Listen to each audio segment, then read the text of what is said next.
as I mentioned earlier, my name is Sam Guild. I am the president of AIM at Melanoma.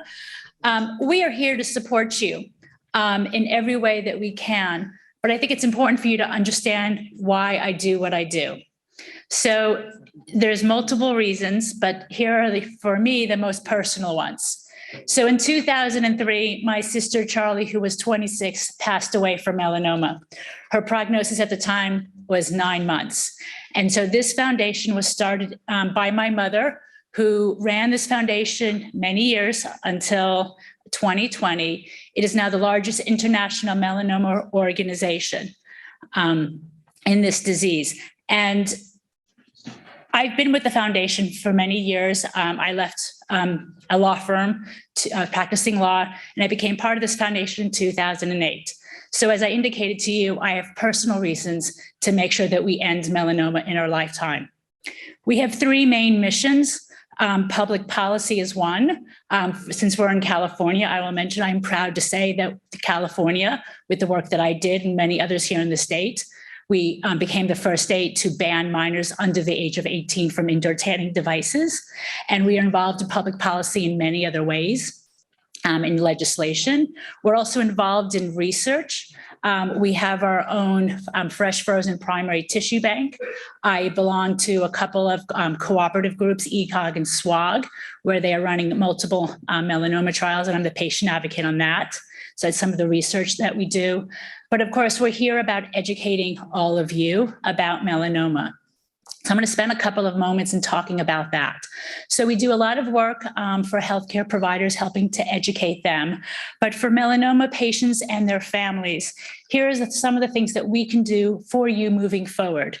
So you heard a lot about side effects from treatments, both immunotherapy and targeted therapy, and we have patient action plans that we have developed in each of the treatment options to help you recognize and manage those side effects while you're on treatment and past treatment.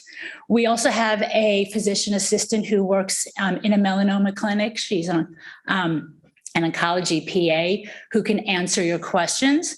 It is totally free. You can reach her online. You can reach her using the internet. And she has some other additional resources that she provides that I'll mention that in a moment. We also are very fortunate that the lovely Dr. Kim Margolin does something called In Plain English for us.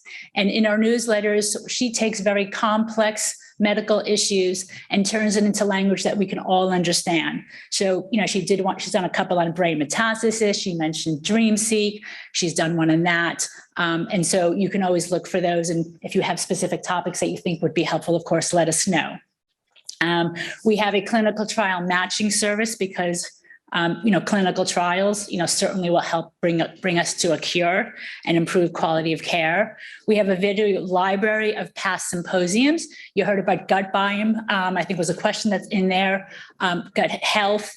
We have web videos on that. Melissa, who's our physician assistant, does a webinar series as well, where she brings in an expert. We just did one recently on ctDNA. She's done one on physical activity. Lots and lots of those. We also, we understand the importance of addressing your emotional well-being. And we're fortunate that Ray Liu, who's the director of survivorship at Kaiser Permanente in San Francisco, does a series called Beyond the Clinic, Living Well with Melanoma, and addresses some of the psychosocial aspects of having a melanoma disease. Survivor stories, we provide lots of survivor stories. It's important to bring hope. Again, I've been part of this community. I was dragged into it, obviously not willingly, in 2003, and we've come a long way. And having hope and hearing from other people, I know people now are 10 plus years out from having a diagnosis, and I think it's important that we continue to share those stories. We have a peer-to-peer connect program where we match newly diagnosed people with, we call veterans, although they're not old, we do have some young people. So we can match somebody who can help you directly and support you your emotional needs. And of course, we have our Steps Against Melanoma Walk, where we not only raise money for research, but of course, bring people together to help raise awareness and to provide emotional support during those events. So again, I just really want to emphasize the fact that even though the event is going to be ending soon this morning, we are all here, St. John's, AIM at Melanoma, other people in this room. We are all here to support you during your journey, whether it's tomorrow, 2 years, or 10 years from now. Please feel free to reach out. Thank you.